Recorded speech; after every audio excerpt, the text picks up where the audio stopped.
So these are all of our supplies that we're going to be needing to build both the foundry and also make the sand that we're going to be using for casting. I'm going to start the process of making the green sand, and that's going to be a mixture of play sand, which I'm going to sift out the finer parts, put them into a bucket, along with this fragrance-free kitty litter that has clay in it. So what we're going to kind of go for is we're going to try to do about 10 to 12% kitty litter, to about 90% sand by weight. And that should make a pretty good sand for molding. So I'm gonna sift through all the sand, get out the finer parts, and then I'm gonna blend up and then sift the kitty litter, and then I'm gonna combine those together to make the sand that we'll be using.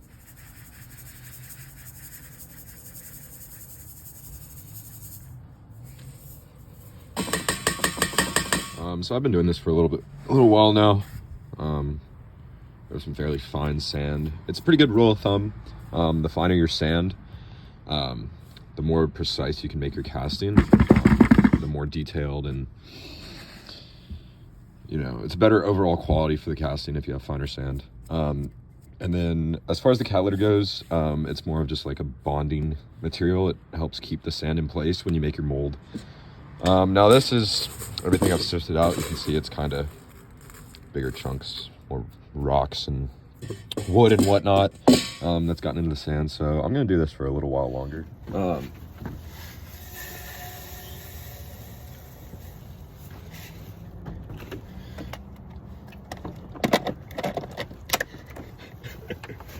So we're just gonna want to pulse it because we obviously don't want this to like blow up in our faces. But we're just gonna do this until we have about 2 pounds of kitty litter to add to our mix.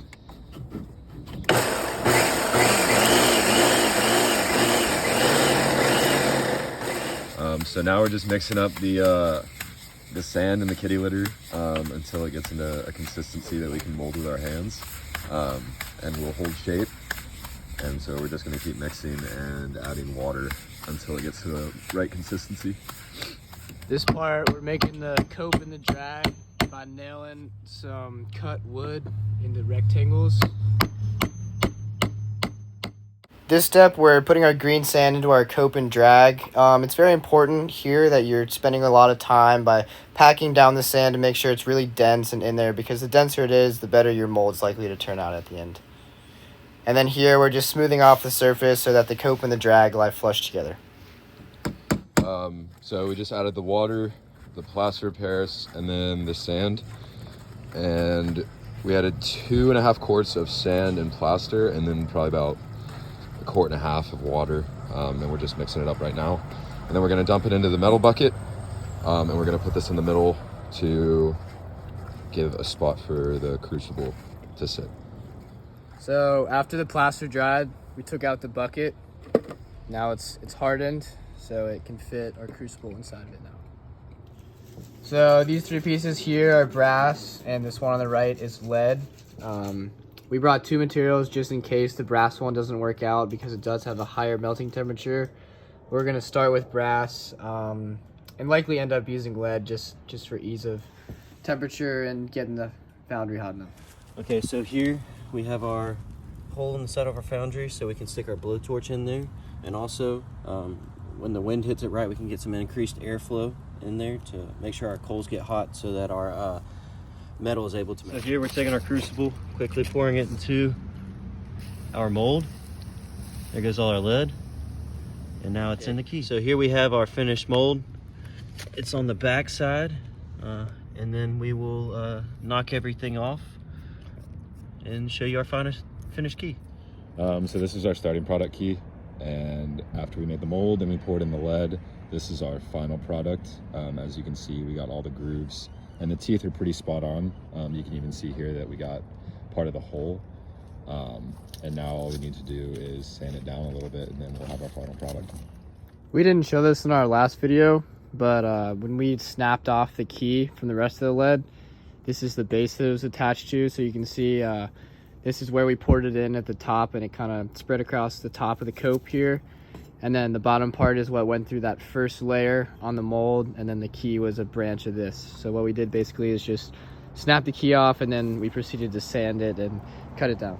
Right now we're using these metal cutters to help trim up our key, take off some excess before we're able to sand it and get a smooth finish. Okay, so here we've been sanding down the key. After a long time, we now have to where the key replicate fits perfectly on top of it. And it took a long time, lots of 80 grit and 60 grit sandpaper, but we finally have a duplicate key. Now that we've finished our project, we kind of wanted to give an overview of what we could have done better. So starting off with our cope and drag material, we definitely could have made our box a little bit smaller so we didn't waste as much sand in the process. Would have saved us some money as well. Second off, we would have gotten a thinner crucible. This is obviously not hot now, but it's really thick, and it was pretty challenging to get it hot enough to melt our metal. And then the last thing that we were looking on to improve would be the foundry. We felt like our foundry was a little bit small, and when the crucible is actually inside, there's not a ton of airflow around it, so even though it did work, it could have worked more efficiently if it had a little bit more airflow around it. So we now have our finished key after sanding on it. We have sanded it with 80 grit and 60 grit sandpaper, and we've come to the conclusion that it's very difficult to sandcast keys just because of the fine details that are in them with the teeth. A lot easier method would be 3D printing through with an ABS material, maybe one that has some carbon in it for some strength, so you could easily put it into a lock and it not break inside of it. But sandcasting key, the method, it's just very difficult to get all the Intricate details. intricate details.